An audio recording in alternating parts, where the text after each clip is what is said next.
जोहार। नव भारत मंथन में आप तमाम दर्शकों का स्वागत है।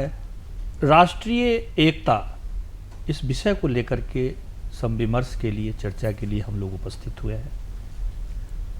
हमारी दाईं लास्ट आप रोशनी खलको हैं, सामाजिक कार्यकर्ता हैं और रांची निगम की आप पार्षद भी हैं, वार्ड 19 की। उनके ठीक बगल में आप पंकज मिश्र जी हैं, सीनियर जर्नलिस्ट हैं पंकज जी, और नव प्रदेश अखबार के आप प्रधान कार्यकारी अधिकारी हैं। हमारे बाईं तरफ बैठे हुए हैं आप गुलाम साहिद साहब, फारूकी तंजीम के आप स्थानीय संपादक हैं। उनके ठीक बगल में फरजाना फारूकी हैं, आप सामाजिक कार्यकर्ता हैं। आपके बीच जो विषय है वो आज के लिए समयचीन है। इतना बड़ा देश, रंग रूप, भाषा, सभ्यता, खान पान। हमारे यहाँ कहावत भी प्रचलित है, कोस कोस पर पानी बदले 3 कोस पर बानी। और इस परिस्थिति के बाद भी यह पूरा देश किसी भी विषम परिस्थिति में खड़ा हो जाता है और ऐसा खड़ा चट्टान की तरह होता है कि दुनिया देखते रह जाती है, चमत्कृत रह जाती है। ऐसे ही विषय पर हम चर्चा के लिए उपस्थित हुए हैं, राष्ट्रीय एकता। पंकज जी, जो वर्तमान दौर है, लोग कई प्रकार की बातें, हर मुंह हर बातें, और मीडिया में खास करके आप देखते ही होइएगा, ये छोटी मोटी भी बात होती है तो उसका एक बड़ा सा बवंडर खड़ा हो जाता है। तो भारत के परिप्रेक्ष्य में राष्ट्रीय एकता का क्या महत्व है? आपने राष्ट्रीय एकता एक ऐसा शब्द है जिसका विशाल रूप है और इस पर गहन मंथन करने की ज़रूरत है। इसको 2-4 शब्दों में समेटना शायद किसी के लिए भी मुश्किल होगा। मैं मानता हूँ कि अपने कर्तव्यों का पालन करना, हम जहाँ हैं, इंडिविजुअल जो भी व्यक्ति हैं, अपने कर्तव्यों का सही अर्थों में, सही मूल्यों में पालन करना पहला राष्ट्रीय एकता है।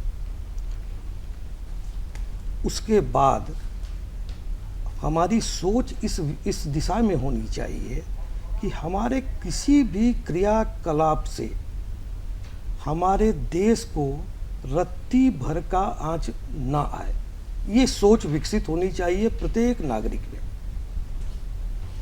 आपने बड़ा गंभीर विषय उठाया है, इस पर जितना भी कहा जाए कम होगा, लेकिन अपने ज्ञान के अनुसार मैं कहूँगा कि हाल के दिनों में आप राष्ट्रीय एकता ऐसा नहीं है कि कोई नया विषय है, नई विषय है, लगातार रहा है, लेकिन हाल के दिनों में इस पर कई बिंदुओं पर कभी कभी अजीब सी बात आ जाती है, विवादास्पद बातें आ जाती है। हमें उन विवादास्पद बातों पर विराम लगाना चाहिए और अपने राष्ट्र के मजबूतीकरण, अपने राष्ट्र के विकास में सरकार की जो भूमिका है उस पर पूरे तन मन से सहयोग, सकारात्मक सोच रखना चाहिए। इसमें आपने मीडिया की भी भूमिका की चर्चा की, तो मीडिया की भूमिका हाल के दिनों में कुछ ऐसी है, सारे मीडिया तो उसमें शामिल नहीं है जी लेकिन कुछ मीडिया में कभी कभी कुछ ऐसी बातें आ जाती है जो नहीं आनी चाहिए, परहेज करनी चाहिए। हर घटना, समाज में कोई भी घटना हो उसका प्रकाशन होना या दिखाना ये मीडिया का काम है, लेकिन ऐसा नहीं है कि सब कुछ को दिखा के ही हम समाज को बता सकते हैं। कुछ बातों को दबा दिया जाता है जिससे कि समाज में विकृति कम हो। रोशनी, जो वर्तमान दौर है जिसमें हमको देखने को मिलता है कि भाई झारखंड में भी बहुत सारी घटनाएं घटती रहती है और उसमें लगता है कि कहीं न कहीं आपस में कोई तनाव है, कोई खींच है, कोई तान है। बट जैसे ही कोई ऐसा मौका आता है हम सब एक साथ खड़े हो जाते हैं। तो वर्तमान परिप्रेक्ष्य जो अभी बीत रहा है, अभी चल रहा है, उसमें जो राष्ट्रीय एकता है, लोग कहते हैं कुछ थोड़ी कमज़ोर हो गई है। मैं ऐसा नहीं कहता हूँ, आपको क्या लगता है ऐसा है? मैं इसमें इतना ही कहना चाहूँगी कि पंकज भाई से बिल्कुल मैं सहमत हूँ कि अगर हर कोई अपना कर्तव्य सही तरीके से करे तो मुझे नहीं लगता है कि राष्ट्रीय एकता में कहीं पर भी कमी आएगी। अभी वर्तमान समय में आप देख रहे होंगे कि लोग अपने कर्तव्यों से ज़्यादा अपने स्वार्थ के भंवर में इस तरह से फंस गए हैं कि लोग अपने कर्तव्यों का निर्वाह नहीं कर पा रहे हैं। हम लोग पुरातन तत्वों में पढ़ा करते थे और जब हम लोग छोटे थे तो हम लोगों को पढ़ाया जाता था, तो हम लोगों ने चाणक्य संत के बारे में सुना था। तब जब वो काम करते रहते थे तो एक व्यक्ति आया उनके पास और वो कुछ अपना काम सरकारी काम कर रहे थे, तो उन्होंने वो दिया को बुझा दिया। जब उनसे बात करने लगे तो उन्होंने पूछा कि भाई आप मुझसे बात करने के लिए ये दिया आपने क्यों बुझाया और ये नया दिया क्यों जलाया? तो उन्होंने कहा कि हमने सरकार के द्वारा जलाया, काम करने के लिए मुझे दिया गया था, मैं पर्सनल काम करने के लिए अलग दिया। अगर हर कोई यही परिप्रेक्ष्य में चले तो मुझे नहीं लगता है कि आज जो स्थिति पैदा हुई है वो स्थिति आगे भी रहेगी। लेकिन हाँ, ऐसा नहीं है, पहले की स्थिति अलग थी, आज की वर्तमान स्थिति अलग है। लेकिन इन सारी चीज़ों को अगर हम लोग किनारे रखें तब भी बहुत सारे ऐसे उदाहरण हैं जब राष्ट्र की बातें आती हैं तो हर कोई एक साथ मिल जाता है। उसमें अनेकों उदाहरण आपको दिख रहा होगा, चाहे वो हमारे फौज में हो या फिर अभी कोरोना काल में हो, तो बहुत सारे ऐसे उदाहरण रहे हैं। गुलाम साहिद साहब, कहीं ना कहीं मीडिया से आप भी काफ़ी अपना हस्तक्षेप रखते हैं और मजबूत हस्तक्षेप रखते हैं। वर्तमान जो दौर चल रहा है उसमें कई प्रकार की बातें उभर करके सामने आती है। बावजूद इसके जब कोई विषम परिस्थिति होती है तो पूरा का पूरा देश एक साथ खड़ा हो जाता है। क्या लगता है आपको? नव भारत मंथन में आप मुझे बुलाए, इसके लिए सबसे पहले मैं आपका धन्यवाद करता हूँ। साथ ही अभी जो आप बात कर रहे हैं राष्ट्रीय एकता पर, कौमी यकजहती जो भारत के लिए इंतहाई अहम और ज़रूरी चीज़ है और इसकी शुरुआत संविधान के प्रेम्बर में ही कर दिया गया है कि हम भारत के लोग, उसमें किसी पंथ, किसी जात, किसी धर्म, किसी मज़हब को नहीं किया गया। भारत में विभिन्न धर्म, विभिन्न जात, विभिन्न नस्ल, पंथ के लोग हैं, लेकिन बावजूद हम सब एक हैं और इसी एकता में रहकर भारत के विकास के लिए, भारत को आगे ले जाने के लिए हम काम करते रहते हैं। लेकिन अभी के परिप्रेक्ष्य में एक चीज़ देखने का जो आ रहा है वह इंतहाई शर्मनाक है कि लोग इस राष्ट्रीय एकता में भी संदमारी करना शुरू कर दिए, जो कि किसी भी मुल्क के लिए घातक है। इससे हम सबको बचना चाहिए और अपने कर्तव्यों का निर्वहन कौमी यकजहती के लिए ही करना चाहिए। और संविधान की सुरक्षा, संविधान का समर्थन, मतलब संविधान हमारे लिए सर्वोपरि है। बिल्कुल ऐसा।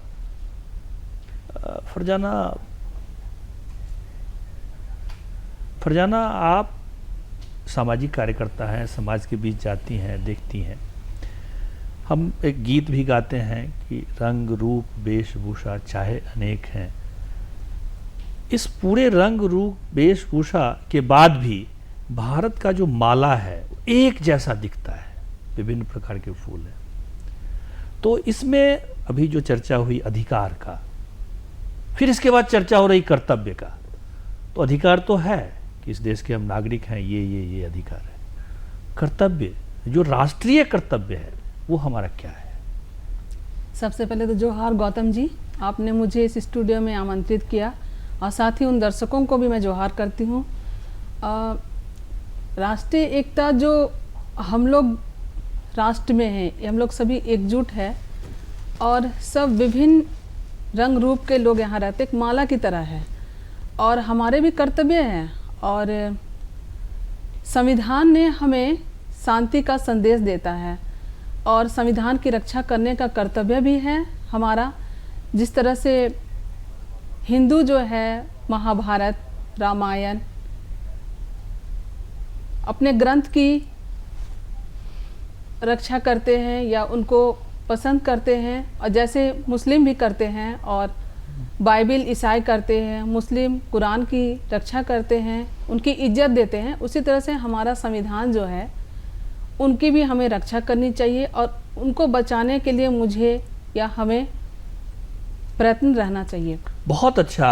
यानी जिस प्रकार से हिंदू रामायण की सुरक्षा, इज्जत, आदर करते हैं, मुसलमान कुरान की करते हैं, इसके बाद बाइबिल का ईसाई करते हैं और श्री गुरु ग्रंथ साहब जी का सिख धर्म के लोग उसकी सुरक्षा और उसका इज्जत करते हैं, तो ये संपूर्ण भारत के लोगों को संविधान की रक्षा का व्रत लेना चाहिए। पंकज जी, आप गौतम जी, संविधान की रक्षा। गौतम जी, किसी भी स्तर पर किसी भी परिस्थिति में संविधान असुरक्षित नहीं है। सबसे पहली बात तो ये है, वो सरकार किसी की भी हो, पहले की भी सरकार हो, वर्तमान सरकार हो, कोई भी मुद्दा, कोई भी काम अब तक संविधान के विरुद्ध नहीं रहा है। पहली बात, ये संविधान के विरुद्ध हमारी आपकी सोच विकसित कब होने लगती है, जब कुछ विकृत मानसिकता के लोग इस पर अंगुली उठाते हैं कि संविधान खतरे में है, संविधान खतरे में है। वो न्यायपालिका पर भी अंगुली उठा देते हैं, कार्यपालिका की तो और विधायिका पर तो अक्सर उठाते ही रहते हैं। वो समाज में कई लोग हैं ऐसे। लेकिन संविधान की जो प्रस्तावना है, उस प्रस्तावना को अगर पढ़ लिया जाए तो उस प्रस्तावना में स्पष्ट कई बातें हैं। वही प्रस्तावना थोड़ा सा डिटेल में कि प्रस्तावना में लोगों के हितों की रक्षा कैसे हो, बस एक लाइन में क्लियर है। लोगों को अपने कर्तव्यों का निर्वहन कैसे करना है, क्लियर किया हुआ कि आप अपने कर्तव्यों का निर्वहन करें, आप सुरक्षित हैं, आप अपने देश को सुरक्षित रखें। तो ये जो प्रस्तावना है, प्रस्तावना के विपरीत कोई भी सरकार नहीं जा सकती है। जिस दिन कोई भी सरकार संविधान के विरुद्ध या संविधान के जो पूरी परिप्रेक्ष्य में बना हुआ है उससे इतर जाएगी। पंकज जी, ये इसमें थोड़ा सा और हम मतलब स्पष्ट कर देते हैं। जी जी। संविधान तो है और सरकारें तो नहीं ही जा सकती है, लेकिन उस संविधान का हमारे व्यक्तिगत रूप से हम उसके पार्ट हैं, हम देश के नागरिक हैं। जी जी। तो कहीं ना कहीं हमारे लिए भी वो संविधान है, वो हद है, वो सीमा है। निश्चित। तो हमको भी दायित्व है कि हम भी उसके चीज़ों को गुने, मनन करें और उस पर उसकी सुरक्षा की चिंता करें। ये हमको भी नहीं, मैंने पहले ही आपसे कहा कि कर्तव्यों का निर्वहन संविधान, कोई भी किसी भी किताब, नियम, कानून में ये एक एक वर्ड ऐसा इंगित नहीं रहता है और ना उस पर चला जाता है। वो एक संकेत है, वो एक परिभाषा है। आपको उस परिभाषा के इर्द गिर्द और उसी लकीर पे चलनी है। ऐसा नहीं है कि कहीं पे सामने गड्ढा आ जाएगा तो हम किनारे से पार नहीं करेंगे, तो हम पार करेंगे, लेकिन उस सड़क को कोड़ देंगे ऐसा नहीं है, काट देंगे ऐसा नहीं है। तो कर्तव्य, ये जो विवाद आ जा रहा है कि आप संविधान के दायरे से हम बाहर जा रहे हैं, सरकार संविधान के दायरे से बाहर जा रही है, ऐसा तो कुछ नहीं है, ऐसा कतई नहीं है। बिल्कुल। और ऐसी हिम्मत कोई भी सरकार कभी भी नहीं कर सकती है। इस बात को तो सबसे पहले मैं स्पष्ट कर दूं। रही बात विवादास्पद बातों की, आप अभी हाल में देखते होंगे कि कई बार कि कुछ शब्दों के उच्चारण पर मैं कहूँगा, आप नहीं कहेंगे, यही विवाद है। ये सब सारी चीज़ें तो बहुत सारी चीज़ें हैं, जब एक बार खुलती है तो बहुत सारी चीज़ें, तो लेकिन हमारा जो अधिकार है और हमारा जो कर्तव्य है, राष्ट्रीय एकता के संदर्भ में हमारा अधिकार और हमारा कर्तव्य, मैं अधिकार तो पूरा हम लेते हैं, बिल्कुल ऐसा नहीं कि अधिकार हम नहीं ले रहे हैं या हमको नहीं मिल रहा है। हमें अपने कर्तव्यों पर चिंतन करनी चाहिए। और राष्ट्रीय एकता की जो परिभाषा है वो एक माँ और बच्चे में एक छिपा हुआ प्यार है, एक बिल्कुल, स्नेह है, बिल्कुल, एक बिल्कुल। भावना है। उस भावना को आपको हमको और अपने देश के प्रति जगाना पड़ेगा, समझना पड़ेगा, भाव व्यक्त करना पड़ेगा। तो माँ अपने बच्चों को डांटती भी है, प्यार भी करती है, लेकिन उस भावना को अगर आप कहेंगे कि आप परिभाषित कर दीजिए, कैसे परिभाषित करेंगे उसको आप? परिभाषित नहीं कर करना सकते मुश्किल है। बिल्कुल। तो हमारे बिल्कुल सही बात। देश और हमारा कर्तव्य और हमारे देश और हमारे प्रति जो एकता है, राष्ट्रीय एकता, उसको आप शब्दों में परिभाषित नहीं कर सकते हैं, उसकी भावना को आप शब्दों में नहीं बयां कर सकते। आप उसको एक दायरे के तहत लोगों के सामने रख सकते हैं कि भाई आप अपना कर्तव्य करो, देश को विकास करना है, देश का विकास करना है, विकसित करना है और एक सूत्र में पिरो कर रखना है, तो हमें अपने कर्तव्यों का निर्वहन करना पड़ेगा। आप एक पत्रकार हैं गौतम जी, तो आप अपने कर्तव्यों का निर्वहन करें। मैं एक पत्रकार हूं, मैं वो काम करूंगा। ये हमारे साथी राजनीतिक जीवन में है, ये समाज के प्रति इनका अलग एक दायरा है। तो सबों का दायरा बटा हुआ है। सब कोई अगर उस रूप में काम करे जो मेरा अधिकार है और कर्तव्य है, देश का विकास कौन रोक सकता है? देश का विकास, ये बहुत मतलब आजकल वो चर्चा भी काफ़ी होती है। और कोई भी देश, कहीं का भी, कोई भी दुनिया का कोई भी देश हो, वो अपने नागरिकों के हितों के लिए विकास करना चाहता है, इंफ्रास्ट्रक्चर डेवलप करना चाहता है। और विकास तभी होता है जब देश के सारे तत्व समतुल्य रूप से एक साथ संगठित होते हैं, एक साथ मिलते हैं। रोशनी, हमारा जो झारखंड है, या जो हमारा जो झारखंड सहित देश के जो जिसको हम कहते हैं कि ये पिछड़े लोग हैं, आदिवासी समाज के लोग हों, जनजातीय समाज के लोग, लेकिन इस समाज में भी जो राष्ट्रीय भाव है, ये गजब का राष्ट्रीय भाव है। तो आप 2-3 उदाहरण कोई आपके जीवन में ऐसा कुछ घटा हो? बिल्कुल। आपके परिवार में ऐसा? सबसे पहले तो आप देख रहे होंगे कि झारखंड में, सिर्फ झारखंड ही नहीं, देश के विभिन्न ऐसे जगह जहाँ पर लोग पिछड़े हुए हैं, उन लोगों को सामान्य स्तर पे लाने के लिए आरक्षण दिया गया है।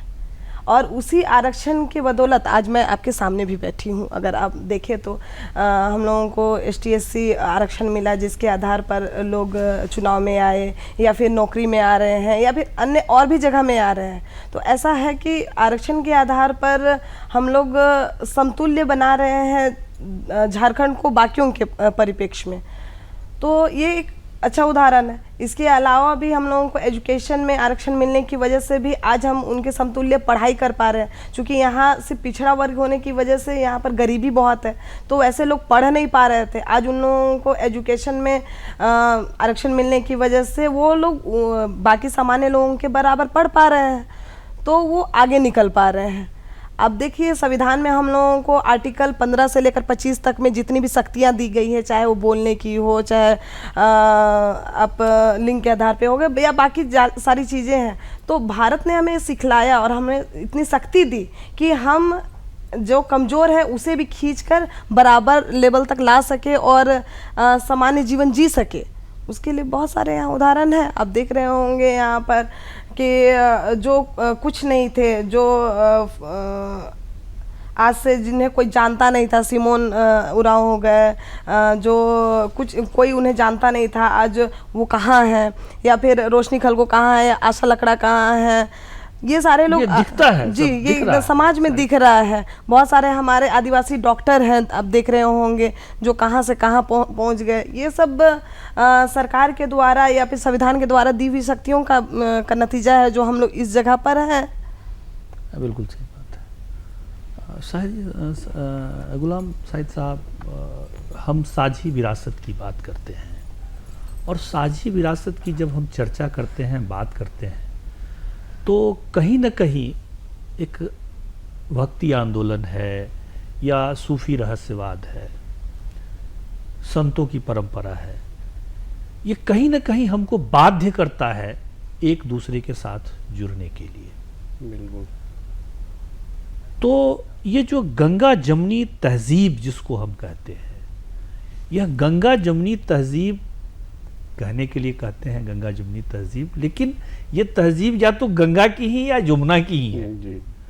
तो ये जो परंपरा रही है, जो हमको बांध करके रखे हुए है, ये कौन सी ऐसी ताकत है, कौन सी ऐसी परंपरा वही है? है। इसको थोड़ा सा आप इसकी तो पूरी सिंपल व्याख्या। है, भारत की जो संविधान बनाया गया है इसी में सब निहित कर दिया गया है। अभी जैसे बात हो रही थी, अभी देखिएगा आप कि भारत ने संविधान हमको अधिकार दिया है, लेकिन उससे पहले एक शब्द जोड़ दिया है, समान अधिकार। हम तिजारत भी कर सकते हैं, सबको ही अधिकार है। हम हवाई सफ़र भी कर सकते हैं, सबको ही अधिकार है। जो अभी कोरोना का दौर चला, कोरोना के दौर में आप खुद उसका उदाहरण हैं। अभी तो हाल के दिनों में ईद की नमाज देखिए, हर मुँह में हम लोग जो पढ़ रहे थे, तो एक तरफ हम नमाज पढ़ रहे थे, दूसरी तरफ हिंदू भाई हमारे स्वागत में खड़े थे। गर्मी को देख कर वो हमें शरबत भी पिला रहे थे। तो यही एकता है और इसी को हमको मजबूत बांधना है, लेकिन कुछ लोग इसमें भी सेंधमारी कर रहे हैं। देखिए होता क्या है गुलाम साहब कि कुछ कह दिया, कोई कुछ कह दिया, तो बातों पर हम न जाएं और जो हमको दिखता है साझी विरासत, संतों के द्वारा कही हुई बातें, उस पर हम आरूढ़ रहें। हमारे चर्चा का जो बिंदु है वो राष्ट्रीय एकता है। हमारी परंपराओं में हमारे सांस्कृतिक अप्रोच जो एक दूसरे का है, हमारी जो सहिष्णुता है, आपस की सहिष्णुता, आप देखिए तो बहुत सारे ऐसे उदाहरण हैं, आप रोशनी दे सकती हैं। बिल्कुल। आपके अगल बगल में बहुत सारे उदाहरण हैं। बिल्कुल। आपने जैसे उदाहरण दिया, गुलाम साहब आपके पास भी बहुत सारा उदाहरण होगा। अब छोटा सा मैं एक छोटा सा उदाहरण आपको देता हूं। आप चले जाइए रिशालदार बाबा के मजार पर, मुझे लगता है कि जो मुसलमानों से ज्यादा वहां हिंदू चादर चढ़ाते हैं। बिल्कुल। तो सूफी संतों का ही देश रहा है, वही ऋषि तो। मुनियों का देश रहा है, लेकिन आज हम उनके आदर्श से भी भटक गए हैं ना। नहीं देखिए हम और वही इसी देखिए भटकने को संविधान रोकता है देखिए गुलाम साहब, हम कि सबको समान अधिकार बता देखिए रहा है। इसी के लिए तो हम लोग एकत्रित हुए हैं इस स्टूडियो में। बिल्कुल। हम अपने जो हमारे सुनने वाले श्रोता हैं, हम एक ऐसा संदेश दें कि हमारी जो परंपरा रही है, हमारा जो चिंतन रहा है, हमारा जो सांस्कृतिक और हमारी विरासत, स्वतंत्रता का आंदोलन देख लीजिए। आप तो हिस्ट्री जानती हैं फरजाना, आप बताइए। 1857 में हमने देखा कि उसका जो नेतृत्व था वो बहादुर शाह जफर ने किया था, और उसी में वो नाना पेशवा बाजीराव जी वो हाँ, ये थे, नाना सिपह पेशवा सलार उसके थे, सेनापति थे। तो कई ऐसे उदाहरण मिल जाएंगे। ऐसे ही स्वतंत्रता के बहुत सारे उदाहरण आपको मिल जाएंगे। रांची के आपके पास में तो है ही, अब बताइए। नहीं, मेरा ये कहना है कि देखिए, उस राष्ट्रीय पर- एकता मजबूत जब ही होगा जब हम सभी को समान नजरिए से देखेंगे, देखिए हम उनकी इज्जत देंगे। नहीं, आप गुलाम साहब फिर जोड़ करके उसी रास्ते पर चले जाते हैं जिस रास्ते से हम उठा करके दूसरे। मेरे कहने का मेरा जो विषय है वो विषय ही दूसरा है। हम इस संदेश को यहाँ स्थापित करने के लिए आए हैं कि जो चीजें चल रही है समाज में, जो नैरेटिव सेट किए जा रहे हैं, वो नहीं है। बिल्कुल नहीं। तो वही बताइए ना। तो इसके लिए देखिए, यहाँ पर अभी आप देखते होंगे कि आदिवासियों का एक सरूल का त्यौहार हुआ, बिल्कुल सब मिलजुल के बिल्कुल। उसको मनाए। हाँ। उसके बाद जितने भी त्यौहार यहाँ पर होते हैं, चाहे वो किसी धर्म का हो, किसी जात का हो, आपस में सब मिलके मनाते हैं और मनाना भी चाहिए। यही संविधान का उद्देश्य भी रहा है। लेकिन फिर भी हम वहीं पर आते हैं ना, नहीं कि वहां आज नहीं हमारी जाना है। जरूरत नहीं है। नहीं, वहां जाना ही नहीं है। हमको ये संदेश देना है समाज में जो हमारी परंपरा कहती है। नहीं गौतम जी, हाँ गुलाम साहब अपने बात से अलग नहीं हट पा रहे हैं। आप ये देखिए, हाल के अगर गवर्नमेंट की फॉरेन पॉलिसी पर हम जाते हैं 2 मिनट के लिए, लड़ाई हो रहा है रूस में और यूक्रेन में, मध्यस्थता कौन कर रहा है? भारत। कैसे होगा ये, कैसे संभव हुआ? हमारे आपके अगर एकता, हमारी और आप में एकता न होती, हाँ, हमारी ताकत देश बिल्कुल। मजबूत नहीं होता तो विदेश कैसे मानता? कैसे हमको? मानता वो? तो इस बात पर मंथन किया जाए। हम छोटी मोटी घटनाओं पर इंगित ना करें, उस पर ध्यान ना दें। हम अपने थोड़े से ब्रॉड में थोड़ा विस्तृत में जाएं और ऊपर के स्वरूप को देखें तो देश मजबूत हुआ है और देश और मजबूत हो रहा है, लगातार मजबूत हो रहा है। उसमें क्यों हो रहा है? जो इसलिए कि हमारे देश के प्रत्येक नागरिक जो सभी धर्मों के हैं, पंथों के हैं, उनमें 2-4% जो असामाजिक तत्व हैं उनको किनारे कर दिया जाए तो बाकी सारे लोग एक हैं, तभी देश मजबूत है। बेशक। अब गौतम जी का विषय है और ये जो हम लोगों को बता रहे हैं कहने को, विचार मंथन करने को, कि राष्ट्रीय एकता है, उसको मजबूत करने के लिए हम लोगों को ध्यान देना है। अदरवाइज ऐसी देश की स्थिति नहीं रहती, देश तितर बितर हो जाता। चाहे आप श्रीलंका की स्थिति देख लीजिए। हाँ, आप वो तो अभी- पूरा अभी का पूरा स्थिति बहुत- देखिए। तो इसलिए उस पर मंथन हमको नहीं करना है कि देश में को मजबूत करना है। अरे देश मजबूत है और कैसे मजबूत हो, उसमें हमारा आपका क्या हमारी योगदान भूमिका हो, क्या हो सकती है, क्या आपकी योगदान हो, भूमिका क्या हो इस सकती पर है। हमें सोचने की जरूरत है। न कि किसी और बिंदु पर कि किसी एक चौक चौराहे पर कोई दो आदमी झंझट कर लिए तो देश खतरे में है, संविधान खतरे में है। कुछ लोग इसको इस रूप में समाज में नैरेटिव लेते हैं, हमें उस पर ध्यान नहीं देना है। संविधान बिल्कुल सुरक्षित है, देश बिल्कुल सुरक्षित है और देश निरंतर मजबूत हो रहा है। बल्कि मजबूत ही नहीं हो रहा है, इतना मजबूत हो रहा है कि बड़े बड़े शासक जो अपने को समझते थे विकसित देश, वो भी आपके पास, हमारे पास आ रहे हैं कि भाई साहब झंझट हो गया है, जरा के सुलह करा दीजिए आप। तो ये देश के मजबूत होने का पहले और अब में अंतर, लगातार देश मजबूत हो रहा है। हमें गौतम जी का जो ध्यान हम लोग को दिला रहे हैं, वो कह रहे हैं कि एकता को और कैसे सुदृढ़ किया जाए, मजबूत कैसे किया जाए, एक माला में कैसे पिरोया जाए, धागा को क्यों ना मजबूत कर दे, फूल थोड़ा ताजा क्यों ना डाल दे, उस पर हमें ध्यान देने की जरूरत है। और उसके लिए आप अपने कर्तव्यों का, समाज में जो भी कर्तव्य आपका है उसका पालन करें, मैं भी करूं, सारे लोग मिल करें, के करें। समाज सुदृढ़ होगा, नहीं, सकारात्मक सोच हम होगा। सब फरजाना तो प्रश्न यही न जा रहा है सर कि उस मुट्ठी भर लोगों को हम कैसे रोकें। आप उस मुट्ठी भर लोगों पर क्यों उठ के जब पड़े वो हैं, हमको गोलाम जी? रोक देंगे तो हम और आगे बढ़ जाएंगे ना। आप मुट्ठी भर अब लोगों जैसे- के नैरेटिव को छोड़ दीजिए। अब जैसे फरजाना, आपके पास में तो आपके मित्र का उदाहरण है, जी आपके दोस्त का उदाहरण है, नाम मत लीजिए लेकिन उदाहरण तो दीजिए। मेरा खुद का अनुभव है कोरोना में। वही मेरे तो। दिवंगत साथी कॉमरेड जानते हैं, जी जी गौतम दा जानते हैं, वो बहुत सीरियस हो गए थे और उनको लेके हम लोग बहुत चिंतित थे। तो उनको हॉस्पिटल तक ले जाने में हमने बहुत अहम भूमिका लगाई, लेकिन अफसोस कि हम उन्हें नहीं बचा पाए और कहीं जगह नहीं मिला। लास्ट में फिर रिम्स में हमें एडमिट करना पड़ा। जी जी। तो बहुत दुख के साथ हुआ ये जो कोरोना में जो हुआ, बहुत सारे साथी हमारे चले गए और हमने बहुत कोशिश किया उनको बचाने का, लेकिन अंतिम तक हम नहीं बचा पाए।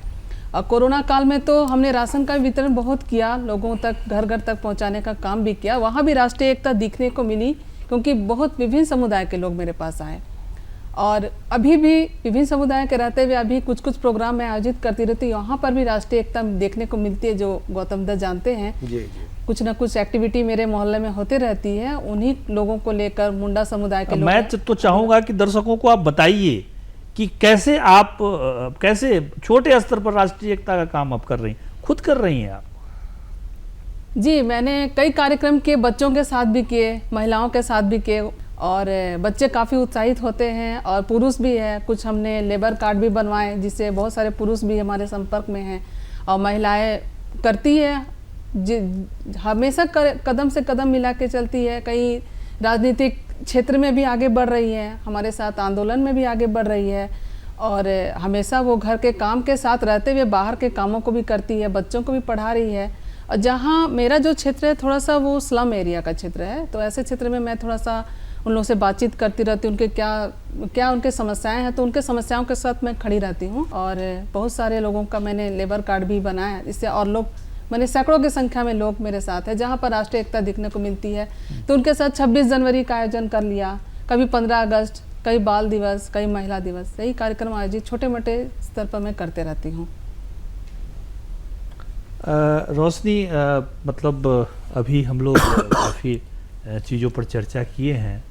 एक सांस्कृतिक विरासत तो स्वतंत्रता संग्राम का भी है और झारखंड तो इतना मतलब मजबूत हस्तक्षेप था स्वातंत्र समर में। तो हमारे झारखंड के जो झारखंडी योद्धा हैं, झारखंडी वीर हैं, उन्होंने जो योगदान दिया राष्ट्रीय एकता में और आज भी जो योगदान दे रहे हैं, हम गाने में भी उस दिन चर्चा भी कर रही थी आप। बिल्कुल। तो उसके बारे में कुछ ऐसा आपके पास में जो जानकारियां हैं वो साझा कीजिए। बिल्कुल, झारखंड का इतिहास रहा है, वीरों की धरती रही है, शहीदों की धरती रही है झारखंड। और यहाँ कुछ नहीं रहते हुए भी लोग तीर कमान और भाला और डंडों से ही स्वतंत्रता की लड़ाई लड़े। आपके सामने बहुत सारे उदाहरण हैं। पहले महिलाओं के रूप में फूलो झानो आए और हमारे बिरसा मुंडा आए, सिद्धू कान्हू आए, बहुत सारे ऐसे तेलंगाना खड़िया आए, मतलब बहुत सारे ऐसे वीर आए जिन्होंने हमें स्वतंत्रता के लिए एक अलग इतिहास बताया कि कैसे हम लोग के पास कुछ नहीं है पर फिर भी हम उन जो बाहरी विदेशी शक्ति हैं उनसे कैसे लड़ सकते हैं, वो हमें सिखलाया। और उन्होंने बतलाया हमें कि कैसे हम पूरा माहौल हमारे विपरीत है पर फिर भी हम लड़ाई कर रहे हैं उस चीज़ को पाने के लिए, उस ऊंचाई को पाने के लिए, उस केंद्र को पाने के लिए जो शायद उस समय कल्पना सिर्फ की जा सकती थी, लेकिन वो मिला उनके साहस से, उनके बल से, उनके प्रयत्न से। तो ऐसा नहीं था कि सिर्फ उसमें आदिवासी ही शामिल थे, उसमें हर कोई शामिल था। यही वो हर कोई कौन था? जो यहाँ के लोग थे। और यहाँ के लोग सिर्फ आदिवासी नहीं थे, हर कोई था यहाँ पर। और उन सारे लोगों ने संघर्ष किया और बाहरी शक्तियों को भगाया यहाँ से कि हम लोग, ये हमारा राज्य, ये हम यहाँ रहते हैं, हमें यहाँ सुरक्षा चाहिए और हम यहाँ टिके रहेंगे, हम धरती पुत्र। बिल्कुल, हम धरती पुत्र हैं, ये उन्होंने बतलाया। सांस्कृतिक विरासत और साझी संस्कृति की बात पंकज जी हम करते हैं, जैसे अंतर संबंधों की बात करते हैं संस्कृति की, तो अंतर संबंध, संस्कृति के अंतर संबंधों से राष्ट्रीय एकता मजबूत होती है। तो संस्कृति के अंतर संबंध हमारे देश में कैसा रहा है? सांस्कृतिक विरासत को अगर आप देखें तो कहीं से भी आपको यह नहीं महसूस होगा पूरे देश में। यहाँ तो हर कोस पर, हर वही 10 किलोमीटर 5 किलोमीटर पे भाषा और संस्कृति में बदलाव आता है, लेकिन कहीं पूरे देश में, इतना विशाल देश है, इतनी संस्कृति, तरह तरह की सब संस्कृति है और रीति रिवाज है, सब का आनंद लेने की ज़रूरत है। उसमें आप कहीं भी किसी भी क्षेत्र में चले जाएं, आपको कभी यह नहीं लगेगा कि हम किसी अपरिचित जगह में चले आए हैं। उनकी भाषा से हमको थोड़ी दिक्कत हो सकती है समझने में, कुछ रिवाज ऐसा हो सकता है जो हम नहीं करते हैं, लेकिन अगर आप 10 मिनट वहाँ बैठ जाएंगे तो आप कभी असहज महसूस नहीं करेंगे, आप उसमें समाहित हो जाएंगे, आनंद लेने लगेंगे। यह जो एक अंदर की अनुभूति है वह दूसरे देश में आपको नहीं मिलने को है, ये भारत में ही मिलेगा और भारत में ही रहेगा ऐसा। और समाज को जोड़ने में संस्कृति की भूमिका सदैव रही है। जो पुराने लोग आकर हमारे देश पर शासन करने कुछ दिन किए, वो हमारे संस्कृति को भटकाने की कोशिश किए, लेकिन आज भी आप देख लें तो वो सारी बातें इतिहास बन गई। हमारे देश की जो संस्कृति है, जो रीति रिवाज है, जो बोलचाल है, वो आज कायम है और हमें एक सूत्र में बांध के रखी हुई है। तभी हम ये पांचों, ये राष्ट्रीय एकता है। बिल्कुल सही बात है। ये हम पांचों का यहाँ एक जगह बैठना, ये अपने आप में राष्ट्रीय एकता है। अदरवाइज कुछ भी आदमी कर ले, कुछ भी ना बैठे, विचारों का, अलग अलग विचारों का होना, ये अपने आप में नहीं, हम तैयार नहीं होंगे बैठने को, लेकिन यहाँ हम लोग बैठ रहे हैं और अपनी अपनी विचार रख रहे हैं। और आपकी सोच से हमारी सोच अलग है, फिर भी विचार रख रहे हैं और सुन रहे हैं, समझ रहे हैं। तो यही है भारत। और इस भारत को मजबूत करने में सबों की भूमिका है और यह निरंतर मजबूत ही होगा। इसको कमजोर करने की सोच कभी, आप कोरोना काल की चर्चा किए थे, ऐसा आप बताइए, इतना विशाल देश में आपको उम्मीद, हमको किसी को उम्मीद था कि सब कोई टीकाकरण हो जाएगा? बिल्कुल सही बात। ये कतई कोई नहीं सोचे थे। इतने लोगों को टीकाकरण हो जाएगा और समय पर हो जाएगा। कभी कभी तो एक दिन का जो डोज फिक्स था उससे ज्यादा हो रहा था। बिल्कुल, ये असंभव था। और उसमें सहयोग देखिए ना, सारे लोगों का सहयोग, वॉलंटियर के रूप में सहयोग। सिर्फ सरकारी एजेंसी ही उसमें सहभागिता नहीं था, सहभागिता समाज के सभी वर्गों का था। तो यही राष्ट्रीय एकता है। अभी ताज़ा उदाहरण अगर कोई राष्ट्रीय एकता का है तो वो कोरोना का टीकाकरण है। ये मेरी मान्यता है। बिल्कुल बिल्कुल बिल्कुल सही। इसलिए इसको कभी खतरा नहीं है कि कभी देश कमज़ोर नहीं होने वाला है और चुनिंदा लोगों की सोच से देश कमज़ोर हो जाएगा, ये तो कतई नहीं होना है। सईद साहब, सांस्कृतिक विरासत और सांस्कृतिक समन्वय, मुझे ऐसा लगता है कि ईगो के फ्यूजन से ही संगठन खड़ा होता है। देश हो, समाज हो, परिवार हो, कहीं पर भी जब तक ईगो फ्यूज नहीं करता है तब तक वो खड़ा नहीं होता है। तो सांस्कृतिक अंतर संबंध जो हमारे देश का है वो कैसा है, कितना मजबूत है, कितना ताकतवर है, जिसके कारण सदियों से दुश्मन रहा है सारे जहां हमारा। इसमें जो हम लोग कई ऐसी घटना हमारे साथ भी हुआ है। जी बिल्कुल, बताया जाए, एक दो उदाहरण बताया जाए। जब हम लोग स्कूल में पढ़ रहे थे जी, तो वहाँ पर भी कुछ आपसी धर्म को लेकर विवाद हुआ, लेकिन हम लोग उसको यूं मिटाए जैसे हम भाई हैं। अभी अभी एक रमज़ान का मौका था, उसमें हम लोग पाँच लोगों का एक ग्रुप बनाए, जिसमें हम लोग जब उसको लेके वहाँ पर सामान पहुँचाने के लिए गए, उसको किट्स वगैरह, तो लोग सवाल उठा दिए कि ये फला जात का, ये फला जात का, कि नहीं हम भारतीय हैं। और वहाँ पर हमने उसको मतलब समावेश आपस में ये किया कि इसको हटाए और मिल के एक दूसरे को हाथ बढ़ाए और एक दूसरे को साथ दिए, ताकि उस विरासत को हम कायम रखें। तोड़ना हमारा नहीं था मकसद। यही भारत की सुंदरता है कि हम बगैर भेदभाव के एक दूसरे की मदद करते हैं, एक दूसरे के साथी बनते हैं, एक दूसरे के हमदर्द बनते हैं, जिससे ही राष्ट्रीय एकता और मजबूत हो रहा है। फिर अगर हम घुमा दें इसको तो फिर नहीं, हम हमको यही घुमाना नहीं, कि उसको हमको मजबूत से मजबूत कर कैसे हम बन भी देखिए, गुलाम, इसमें सकारात्मक की ओर हमें सोचना है, क्योंकि क्या है ना कि मजबूत तो है, बार बार आप वहीं उसको पर और अटक जा रहे हैं। मजबूत हम कैसे करें? नहीं वही हमने देखिए, इसको करके दिखाया है। देखिए अब उदाहरण, एक और उदाहरण मैं आपको देता हूँ। दिल्ली में एक जगह है जो बाजार भी है और मंदिर भी है, आसपास ही है। ऐसे उदाहरण बहुत जगह है, बट दिल्ली में फूलों का एक पंखा बनता है, फूल का पंखा बनाया जाता है। और फूल का पंखा जब बनता है तो फूल का पंखा जो लोग बनाते हैं वो लोग किसी दूसरी कम्युनिटी के होते हैं, वो मंदिर पर वो पंखा चढ़ता है। और ये आज से नहीं, ये लगभग 800 साल से चल रहा है। उदाहरण है। तो इस देश में ऐसे उदाहरण, सांस्कृतिक उदाहरण भरे पड़े हुए हैं।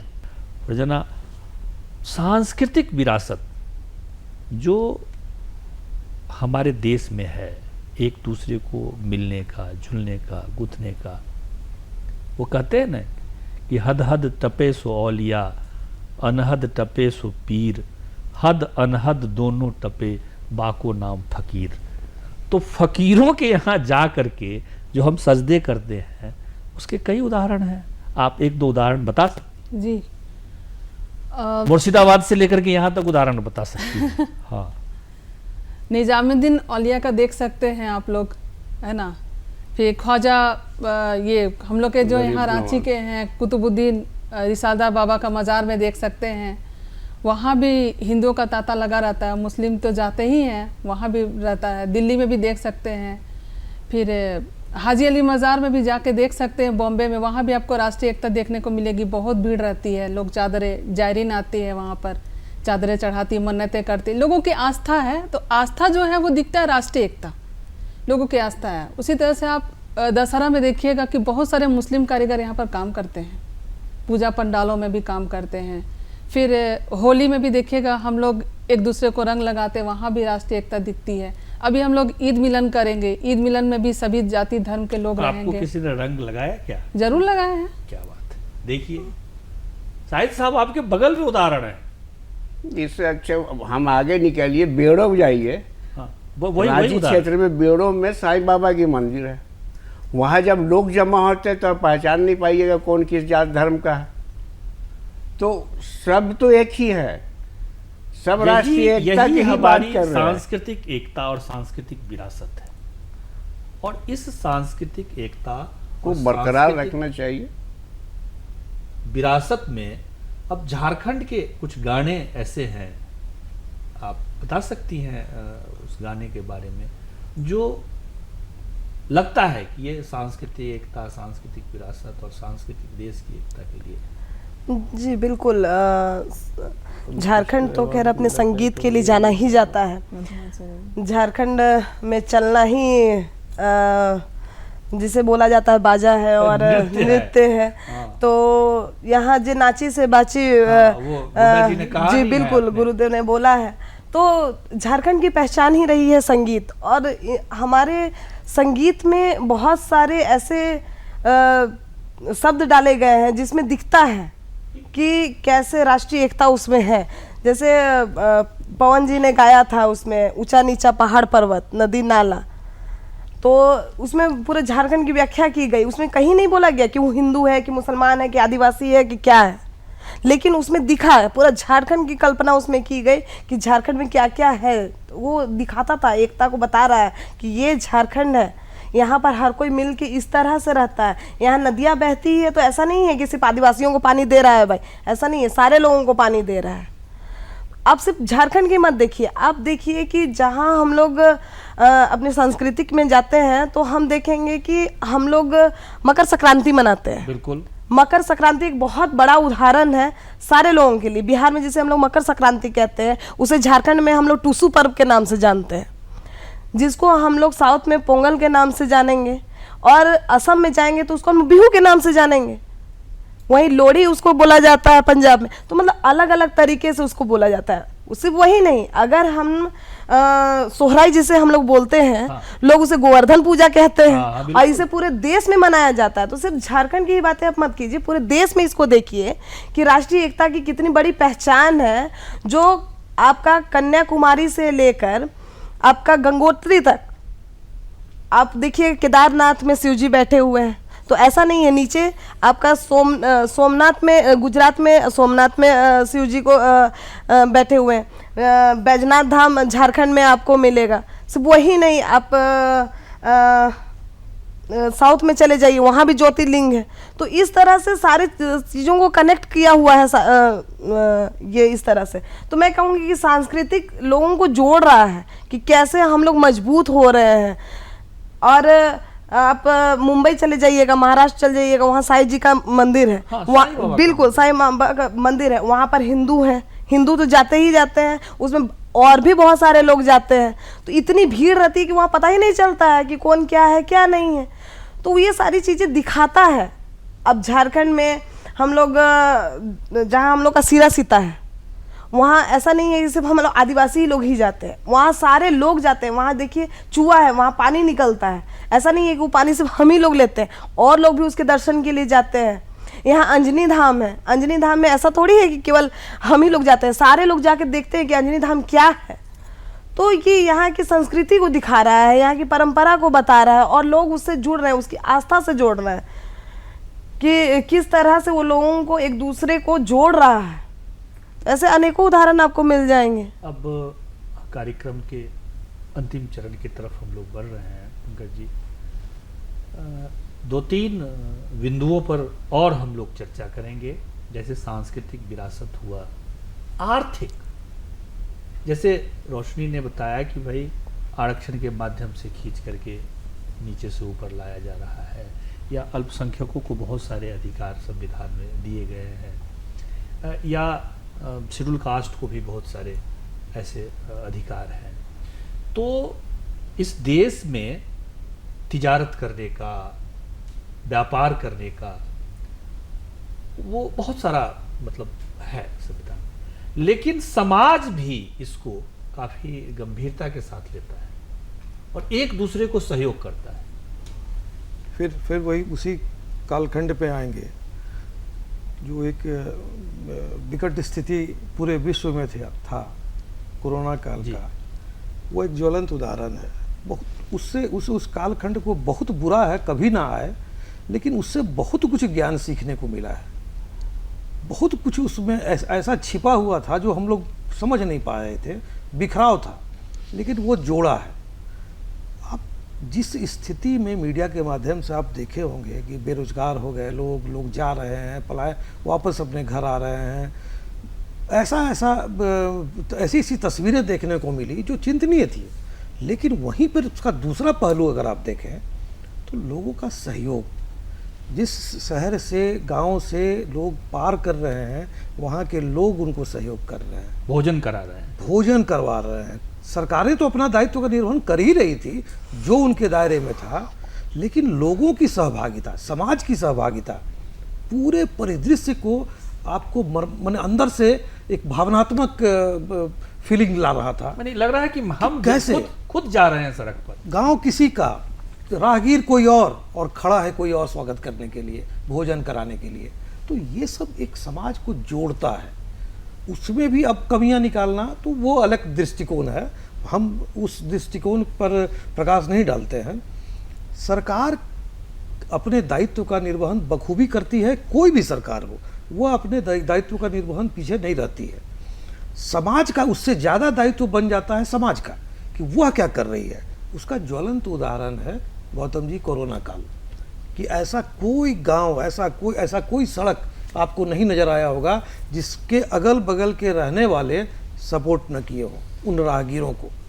कहीं कोई आप देख लीजिए, कभी दुर्घटना हो जाती है, ट्रेन एक्सीडेंट हो गया, कोई मरवाहत हो गया, चोट लग गई है, अगल बगल के सारे गांव वाले जुट जाएंगे बचाव में। फोर्स तो बाद में आती है, वो तो उसका तो एक प्रक्रिया है आने का कि कब कौन किसे ऑर्डर करेंगे, मूव करेंगे, वो एक प्रक्रिया है। लेकिन गांव वाले तुरंत जुट जाते हैं और पूरे लोगों, घायल लोगों को एक सहयोगात्मक जो भी उनके व्यवस्था में हो सकता है कराते हैं।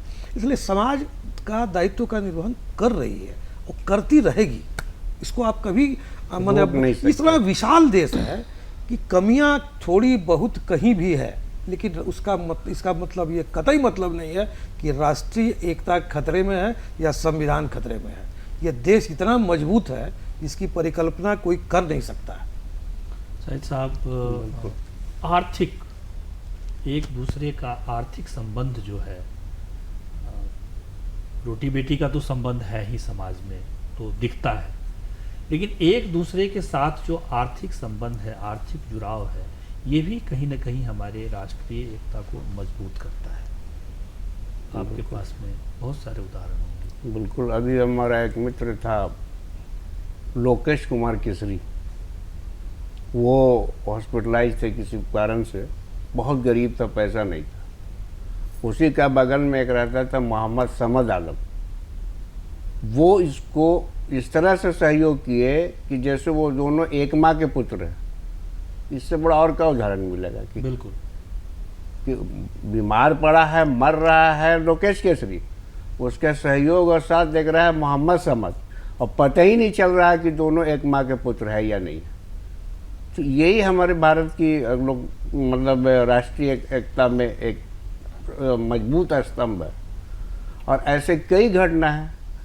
अभी अगर हम इसी पर बात करें तो हमारे बगल में 3-4 परिवार रहते हैं जो हिंदू परिवार से हैं, लेकिन वो अभी विपट स्थितियों में थे ये कोरोना काल में। तो हमारे घर से लोग, बगल के जो मुस्लिम पड़ोसी है, वो इसको ऐसे सहयोग कर रहे थे कि देखने से पता ही नहीं चलता है कि कौन हिंदू है कौन मुसलमान। ये इंसानियत जो अब आज जिंदा है, यही आपको राष्ट्रीय एकता को मजबूत कर रहा है, और हम सबको भी चाहिए कि इसको हम मिसाल पेश करें। फरजाना, आर्थिक क्षेत्र में जो आप देखती हैं, कर भी रही हैं, तो जैसे आपने, तो उसमें आर्थिक क्षेत्र में आपके उदाहरण एक दो, जैसे आपने कोई जैसे किलो तराजू ऐसा बांटा। जी, आर्थिक क्षेत्र में जैसे हमने कोरोना, फिर हम लोग कोरोना में ही आते हैं। हाँ। कोरोना का ही पीरियड का बात बता रही हूँ मैं, कि जब हमने राशन वितरण किया तो महिलाएं आई, तो महिलाओं को समस्याओं को जाना, तो उन्होंने कहा कि मुझे आर्थिक क्षेत्र में प्रॉब्लम है। हम लोग बोले हम लोग कुछ मदद कर सकते हैं, कुछ सहयोग कर सकते हैं। तो हमने उन जो जिसको इंटरेस्ट थी, जो महिलाएं इंटरेस्ट थी कि हाँ हम लोग सब्जी बेच सकते हैं रास्ता में, तो उन लोगों को हमने तराजू, बटखरे, छाते और वगैरह वगैरह जो टोकरी उकरी जो संसाधन थे उन लोग को उपलब्ध, तो हम लोगों ने उनको उपलब्ध कराया। ऐसे बहुत सारे उदाहरण बहुत हैं। सारे उदाहरण हैं। रोशनी, आप भी अपने क्षेत्र में घूमती होंगी। बिल्कुल ऐसा। बिल्कुल। जाहिर सी बात है, जब कोरोना काल था तो जगह जगह में हम लोगों ने जानकी किचन चलाया था। उसमें 52 दिन हम लोगों ने लगातार भोजन कराया था सबसे पहले, और उसके बाद फिर शाम को फर्स्ट हाफ में जानकी भोजन से लोगों को पका हुआ भोजन मिलता था और शाम को सबको सूखा राशन मिलता था। उसमें सारे लोगों को मिलता था। लेकिन जब हम लोग उनके बीच में गए तो वो लोग हम लोगों को बतलाया कि हम लोगों को सिर्फ राशन नहीं चाहिए, हम लोगों को और भी ज़रूरतों की चीज़ें चाहिए। जैसे कपड़े, बहुत सारे जो यूज करने वाले कपड़े थे, लगभग सारे लोगों की दुकान बंद थी, सारे लोगों के कपड़े फट गए थे, जो रास्ते से आ रहे थे उनकी चप्पलें फट गई थी। तो हम लोग गए और जहाँ पर दुर्गा सोरेन चौक है वहाँ पर जूता का वितरण किया गया, फल का वितरण किया गया। तो ऐसे बहुत सारी उदाहरण जी, हैं। बिल्कुल। इसी के कारण जहाँ हमारे एक बहुत बड़े शायर हुए हैं, उन्होंने कहा है कि यूनान, मिस्र, रोमा सब मिट गए जहां से, कुछ खास है कि हस्ती मिटती नहीं हमारी। तो जो हमारी हस्ती है वो हजारों साल से, हजार नहीं हजारों साल से हमारी हस्ती है, हमारी हस्ती वर्तमान में भी है, और हम भविष्य में भी उसी हस्ती और उसी ताकत के साथ बरकरार रहेंगे। हमारी राष्ट्रीय एकता क्षुण्ण रहेगी, मजबूत रहेगी। इसी संकल्प के साथ हम विदा लेते हैं। आप तमाम लोग स्टूडियो में आए, आपका बहुत बहुत आभार। और ऐसे ही विषय को लेकर के हम फिर से उपस्थित होंगे। तब तक के लिए हम अपनी टीम के साथ विदा लेते हैं। जोहार, धन्यवाद। नमस्कार। जोहार। नमस्कार।